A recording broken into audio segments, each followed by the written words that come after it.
सभी साथियों को क्रांतिकारी जय भीम। और जितने भी साथी ऑनलाइन हैं वो सभी साथी साथ के साथ इस लाइव वीडियो से जुड़े और साथ के क्योंकि साथियों मैं किसी बिना सूचना के लाइव हूँ।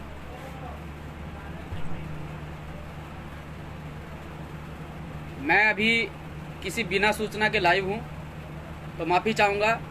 और सभी साथी बताएं कि मेरी आवाज़ आप तक क्लियर पहुँच रही है। और सभी साथी ये भी बताएं क्योंकि लाइव जो है सही तरीके से आप तक पहुँच भी रही है कि नहीं पहुँच रही है। मुझे कमेंट बॉक्स में अपनी राय दें, क्योंकि पिछली बार जो लाइव मैंने डाला था उसमें जूम कुछ ज़्यादा हो रखा था। तो साथियों मैं अपनी बात रखने के लिए आप लोगों के बीच में आया हूँ। आज की घटना को लेकर आज एक घटना घटी है और बहुत ही निंदनीय घटना है।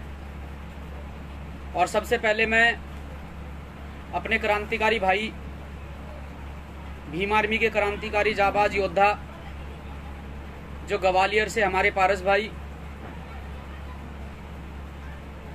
जिनकी जो है बड़े ही षड्यंत्र के साथ में हत्या कर दी गई, ऐसे क्रांतिकारी साथी की शहादत को मैं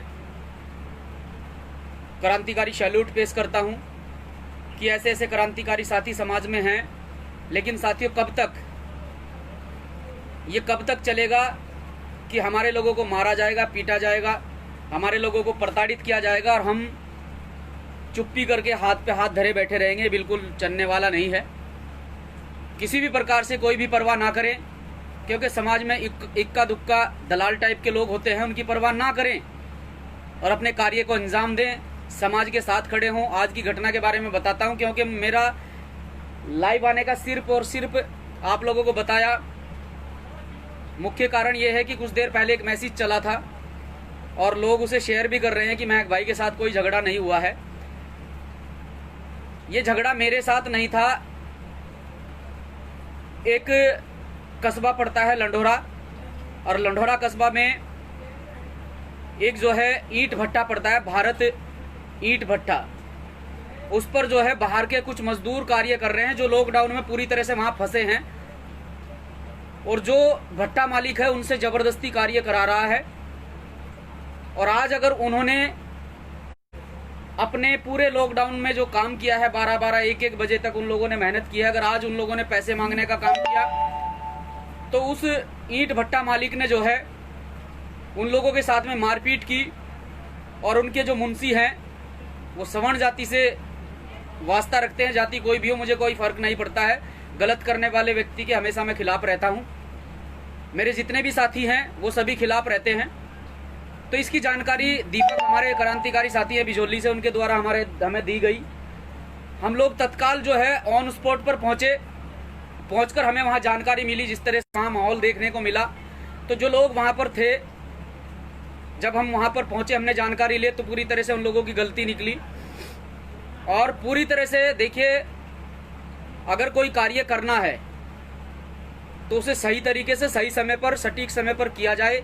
मेरा मानना यह है कि डरकर भी कोई कार्य नहीं किया जाता है। हमेशा व्यक्ति को निडर होकर कार्य करना चाहिए। अगर वो व्यक्ति अपनी जगह सही है तो अगर समाज की लड़ाई लड़नी है तो निडर होकर कार्य करना पड़ेगा। हम लोग वहां पर मौके पर पहुंचे।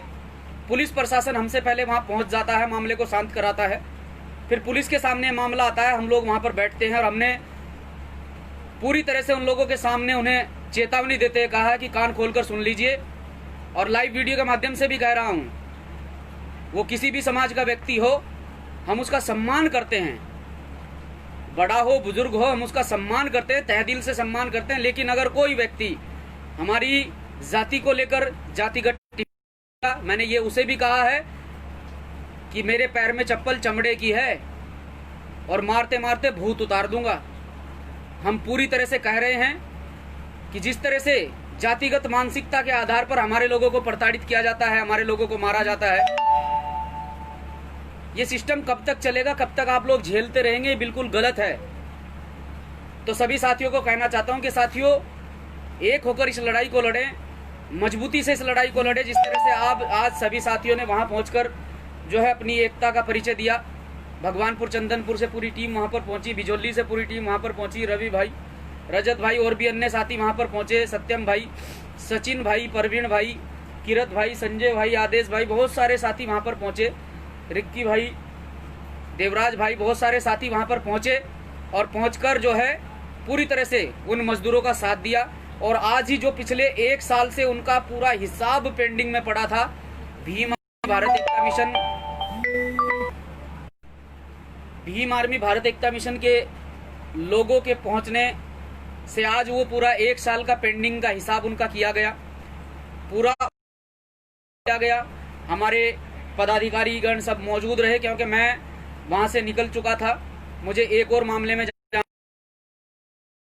दी गई।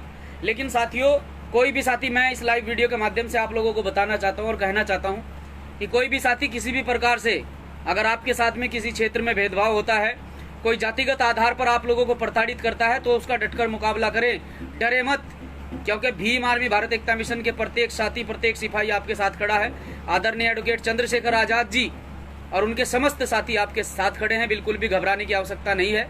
क्योंकि ग्वालियर में जो देखने को मिला है, बाबा साहब डॉक्टर भीमराव अंबेडकर साहब की प्रतिमा को खंडित किया जाता है और उस प्रतिमा की अगर कोई आवाज उठाता है, उसे रात के अंधेरे में, देखिए हिजड़ों की फौज उसे रात के अंधेरे में आकर मार देती है।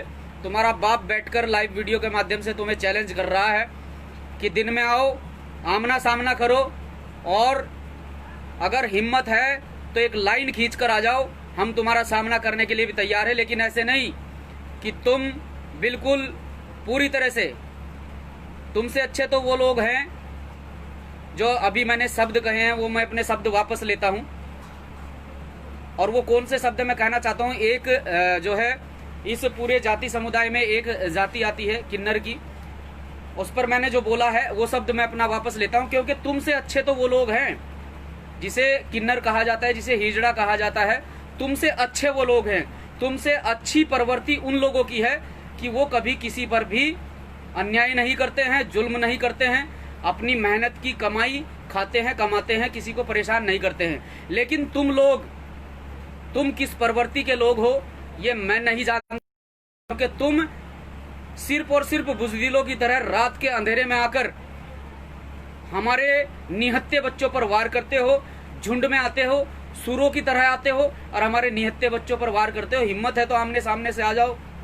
मैं इस लाइव वीडियो के माध्यम से तुम लोगों को खुला चैलेंज करता हूं कि अगर तुम लोगों में हिम्मत है, और मैंने आज भी ये सीना ठोक कर कहा है, जातिगत आधार पर बिल्कुल भी बर्दाश्त नहीं किया जाएगा, क्योंकि ये उत्तर प्रदेश नहीं है, ये उत्तराखंड है। और उत्तर प्रदेश में भी भीम आर्मी भारत एकता मिशन के साथी इतने एक्टिव हैं कि जब भी कोई मामला होता है पूरी तरह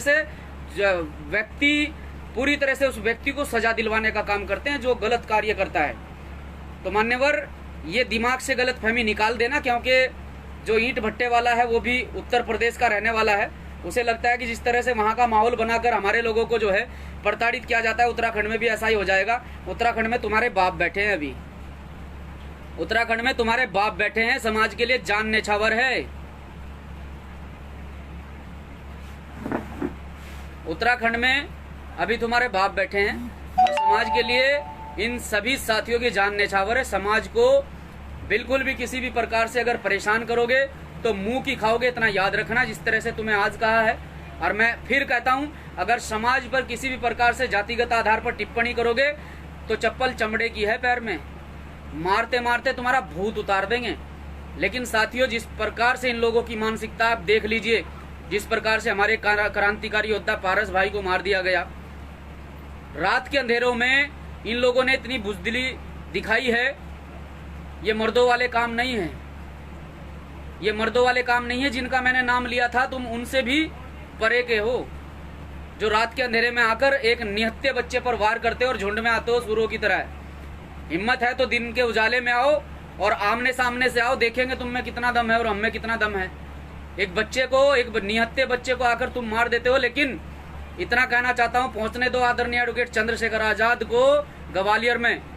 तुम्हें तुम्हारी औकात याद ना दिला दी तो तब कहना कि भीम आर्मी भारत एकता मिशन के लोग बैठकर फेसबुक पर बोलते हैं। ये बोलते नहीं, ये जमीनी स्तर पर काम करते हैं। सुबह से 3 मामले देख चुके हैं हम लोग, फेसबुक के माध्यम से अगर आपको नहीं बताया गया, आप बताता हूँ। सुबह से 3 मामले देख चुके हैं। हमें परवाह नहीं पड़ती है कौन हमारे बारे में क्या कहता है, कौन हमारे बारे में क्या बोलता है, क्योंकि जो काम करता है आरोप प्रत्यारोप उसी व्यक्ति पर लगते हैं। निठल्ले व्यक्ति पर आरोप प्रत्यारोप नहीं लगते हैं।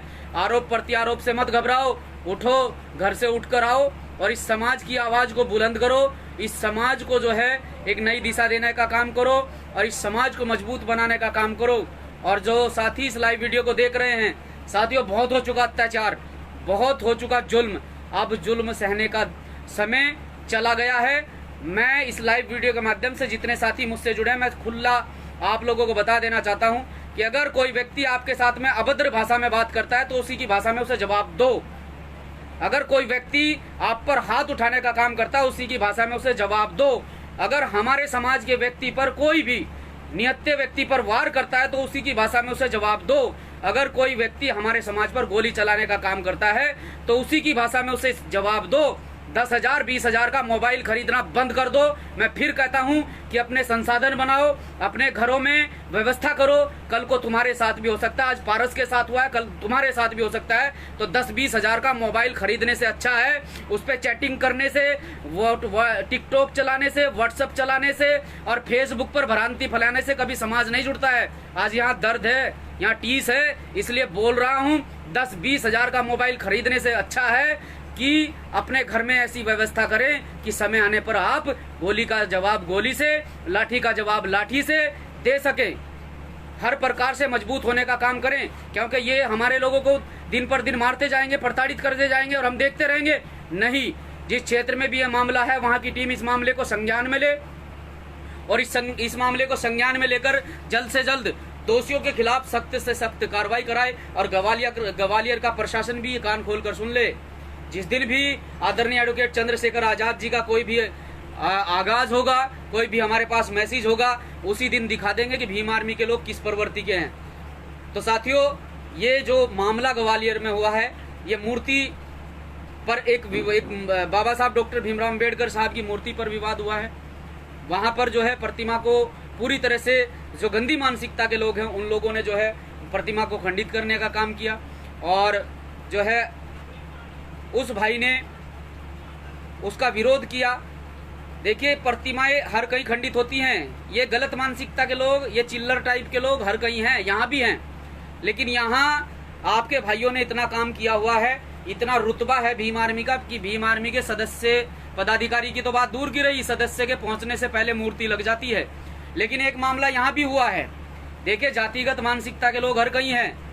बाबा साहब की अगर प्रतिमा को कहीं चोट पहुंचाई जाती है तो हमारा एक कार्यकर्ता भी अगर वहां पहुंच जाता है तो प्रतिमा प्रशासन आनन फानन में अपनी तरफ से प्रतिमा लगा देता है। लेकिन एक मामला हमारे यहाँ भी हुआ है। चंडी घाट पर संत शिरोमणि सदगुरु रविदास जी महाराज जी की प्रतिमा को खंडित किया गया। फिर उस खंडित प्रतिमा को गंगा से उठाकर स्थापित किया गया। फिर उस स्थापित प्रतिमा को ये बताया गया कुछ चंद नेताओं दलालों के द्वारा, मैं फिर कह रहा हूँ, तुम्हें जो मेरा उखाड़ना है उखाड़ लो, क्योंकि मैं चेला चंद्रशेखर का हूँ। डरता मैं किसी के बाप से नहीं हूँ, क्योंकि मुझे डरना चंद्रशेखर आजाद ने सिखाया ही नहीं है। अगर वो मुझे डरना सिखाते या किसी प्रकार से दलाली करना सिखाते तो मैं भी अलग प्रवृत्ति का व्यक्ति होता, क्योंकि मेरे आदर्श, मेरे आदरणीय एडवोकेट चंद्रशेखर आजाद जी, भीम आर्मी के राष्ट्रीय अध्यक्ष विनय रतन सिंह जी और भीम आर्मी के क्रांतिकारी साथी जो अभी जेल में है, राष्ट्रीय महासचिव कमल सिंह वालिया जी बड़े भाई, और भीम आर्मी के राष्ट्रीय उपाध्यक्ष मंजीत सिंह नोटियाल जी और भी अन्य साथी जिन्होंने भीम आर्मी में संघर्ष किया है, उनसे हमने जो है डरना नहीं सीखा है। हमें अगर हमारे साथियों ने, हमारे आदरणीय भाइयों ने, हमारे साथियों ने और हमारे आदरणीय भाइयों ने अगर किसी प्रकार से काम करना सिखाया तो वो ईमानदारी से सिखाया है। ईमानदारी से काम करते हैं, डंके की चोट पर काम करते हैं। किसी भी प्रकार से समाज पर जुल्म ज्यादती बर्दाश्त नहीं की जाएगी। बात कर रहा था चंडी घाट की। चंडी घाट पर प्रतिमा को तोड़ा जाता है, उसी प्रतिमा को स्थापित किया जाता है सही बताकर। फिर जब उसमें भीम आर्मी एक्टिव होती है, आदरणीय एडवोकेट चंद्रशेखर आजाद जी का काफिला और भीम आर्मी भारत एकता मिशन से जुड़े साथी इसमें एक्टिव होते हैं, तो फिर उसी प्रतिमा को कुछ राजनीतिक टाइप के लोग जो भाजपा के तलवे चाटते हैं, इससे ज्यादा औकात नहीं है उनकी भाजपा में। सच्चाई बता रहा हूँ, रियलिटी है। चाहे वो विधायक हो, चाहे वो सांसद हो, इससे ज्यादा औकात इनकी भाजपा में नहीं है। इनकी औकात सिर्फ वहाँ दरी बिछाने की, तलवे चाटने की, इससे ज्यादा औकात नहीं है। औकात होती तो अगले दिन मूर्ति लग जाती। आज तक मूर्ति नहीं लगी है। जिन लोगों ने जिम्मा लिया है, भीम आर्मी उस दिन मूर्ति लगाने के लिए जा रही थी। अगर ये दलाल टाइप के लोग प्रशासन से मिलकर हम लोगों को ना रुकवाते, क्योंकि इन लोगों की सरकार, इसलिए कहते हैं साथियों कि सड़कों पर खड़ा होकर सिर्फ समाज की लड़ाई लड़ सकते हो, समाज को अधिकार नहीं दिला सकते हो। सड़कों पर खड़े होकर लाठी खा सकते हो, डंडे खा सकते हो, मुकदमे ले सकते हो, पर समाज को अधिकार नहीं दिला सकते हो। समाज के लिए उचित व्यवस्था नहीं कर सकते हो। समाज को अधिकार दिलाने के लिए, समाज के लिए उचित व्यवस्था कराने के लिए सरकार में जाना पड़ेगा, सरकार बनानी पड़ेगी। क्योंकि जो लोग ताकत में होते हैं, जो लोग सरकार में होते हैं, वो लोग कुछ भी कर सकते हैं। आपने देखा होगा किस तरह से इन लोगों ने 5 तारीख में हम लोगों को किस तरह से मंडावर चेक पोस्ट पर सरकार के आदेश पर, क्योंकि मुख्यमंत्री तक बात थी, सरकार के आदेश पर और इन भाजपा के विधायकों ने किस तरह से प्रशासन के द्वारा आदरणीय एडवोकेट चंद्रशेखर आजाद को और हम लोगों को किस तरह से वहां रुकवाया। तो मैं इतना कहना चाहता हूं साथियों कि अब जिम्मेदारी इन लोगों ने ली है। देखते हैं कब तक ये मूर्ति स्थापित करते हैं, क्योंकि इन्होंने मूर्ति पर कपड़ा डाला, कपड़ा डालकर बताया कि प्रतिमा पूरी तरह से खंडित है। जब ये प्रतिमा 10 दिन पहले टूटती है तब ये लोग कहते हैं कि प्रतिमा सही है, दोबारा स्थापित करा दी गई है। लेकिन जब यही प्रतिमा आदरणीय एडवोकेट चंद्रशेखर आजाद देखने के लिए जाते हैं, हम लोग देखने के लिए जाते हैं, इस प्रतिमा पर हमारी नजर पड़ती है तो हम तुरंत प्रशासन को इससे इत्तला कराते हैं कि प्रतिमा पूरी तरह से खंडित है और प्रतिमा को तुरंत बदला जाए। फिर ये लोग जो है अपनी तरफ से प्रतिक्रिया देते हैं और प्रतिमा को जाकर ढक देते हैं। यानी कि ये अपने बिछाए जाल में खुद ही फंस जाते हैं। मुझे तो इन पर भी शक है, ये जांच होनी चाहिए। अगर मेरी लाइव वीडियो शासन प्रशासन तक पहुंच रही है तो ऐसे लोगों की जांच होनी चाहिए। मुझे तो इन पर भी शक है कि कहीं इन्होंने परम संत शिरोमणि सतगुरु रविदास जी महाराज जी की मूर्ति को खुद तो नहीं उठवाकर गंगा में फेंकवाया। मैं खुलकर कह रहा हूं, मुझे तो इन पर भी शक है। ये शक दूर होना चाहिए। तो जिस तरह से इन लोगों ने जिम्मेदारी ली है, नहीं तो भीम आर्मी अगर वहां पर पहुंचती तो प्रतिमा उसी दिन लगती। लेकिन इन्होंने अपनी रणनीति, अपनी मानसिकता के तहत हम लोगों को जो है बॉर्डर पर ही रुकवाया। कोई बात नहीं है, देखते हैं ये प्रतिमा कितने दिन में स्थापित करवाते हैं भाजपा के लोग, जिन लोगों ने जिम्मेदारी ली है। अगर इनसे नहीं होती है तो हाथ खड़ा कर दें कि हमारी सरकार में नहीं चलती है, हम तो खाली नाम के विधायक हैं, नाम के MP MLA, हमारी सरकार में नहीं चलती। हमारी औकात तो सिर्फ वहाँ कुर्सी साफ करने की है, इससे ज्यादा नहीं है। तो भीम आर्मी के लोग लगा कर दिखाएंगे मूर्ति, मना करो तुम। लेकिन तुमने अगर जिम्मेदारी ली है तो मूर्ति लगाइए, तुम्हारी जिम्मेदारी बनती है। फिर एक बार कहता हूँ सभी साथियों को, साथियों मेरे ऊपर किसी प्रकार से कोई हमला या कोई मेरे साथ कोई झगड़ा नहीं हुआ था। झगड़ा ईंट भट्टे पर था। बस ये था कि हम वहाँ मौके पर पहुंचे, पुलिस वहां मौके पर पहुंची, पूरा मामला देखा गया और लोगों को तत्काल प्रभाव से चौकी भिजवाया गया और चौकी भिजवाकर उन लोगों से पूरा हिसाब, जो 1 साल का पूरा हिसाब था, उन लोगों का कराकर उन्हें जो है पूरी तरह से सुरक्षित वापस भिजवाया गया। उनका हिसाब हो चुका है। आज भीम आर्मी के दबाव के कारण तो साथी किसी भी प्रकार से चिंता ना करें, मैं बिल्कुल सकुशल, बिल्कुल स्वस्थ हूँ, आप लोगों के बीच में हूँ। लेकिन एक बार फिर कहना चाहता हूँ साथियों, देखो अत्याचार बहुत हो चुका और ये कड़वी सच्चाई है, मौत एक दिन आती है। ये कड़वी सच्चाई है, जिसके दिमाग में नहीं बैठ रही है वो दिमाग में बैठा ले अपने। मौत एक दिन आती है और जब आएगी पता नहीं चलेगा, जब आएगी पता नहीं चलेगा। कड़वी सच्चाई है। तो तिल तिल मरने से बेहतर है एक दिन मर जाओ। अगर कोई समाज के ऊपर अत्याचार करता है, तुम्हारे ऊपर अत्याचार करता है, तो उसे बर्दाश्त मत करो। मैंने फिर कहा है, फिर कह रहा हूं कि जिस तरह से कहीं पर भी गोली मार दी जाती है, 2 जो है सपा के नेता होते हैं, जहां पर चंद्रशेखर आजाद जी जाते हैं और वहां की पुलिस जो है यहाँ पर आकर रोक लेती है, घर पर आकर विनती करती है कि वहां पर मत जाइए, तो दिन दहाड़े उन्हें गोली मार दी जाती है। तो अगर इक्वलिटी की बात होती और वो लोग बराबर होते तो वो तानाशाही ना कर पाते उनके सामने, जिस तरह से वो तानाशाही की और उन लोगों ने गोली चलाई। अगर इनके पास भी हथियार होते तो टक्कर आमने सामने की होती। हम तो कह रहे हैं, तुम लोग हमें हर टाइम प्रताड़ित करने की कोशिश करते हो, हर टाइम टारगेट करने की कोशिश करते हो, तो बराबर करो, सबको पता चल जाएगा। और भैया अगर कोई भी मामला हो तो मैं तो ठोक के चैलेंज करके कहता हूँ, इन्हें आमने सामने के लड़ो। ये जो छिपा छिपाई का आप लोग खेल खेल रहे हैं, इसे हम बचपन में खेल के छोड़ चुके हैं। लड़ाई लड़नी है तो सामने की लड़ो भैया। ये पीठ पीछे वार करना तुम्हारे पूर्वजों ने तुम्हें सिखाया होगा। हमारे पूर्वजों ने सामने से जो है सामना करना सिखाया है। हमारे पूर्वजों ने इस देश में शहादतें दी हैं। इस देश में जो आज आप लोग बढ़ चढ़कर बोलते हैं और आज बढ़ चढ़कर जो है अपनी हिस्सेदारी बताते हैं, तो तुम्हें बता दें तुम्हारी औकात क्या थी और तुम क्या थे। बस इतना ही समझ लीजिए कि कोई भी व्यक्ति हो, किसी भी प्रकार से, किसी भी समुदाय से व्यक्ति हो, नहीं फर्क पड़ता है।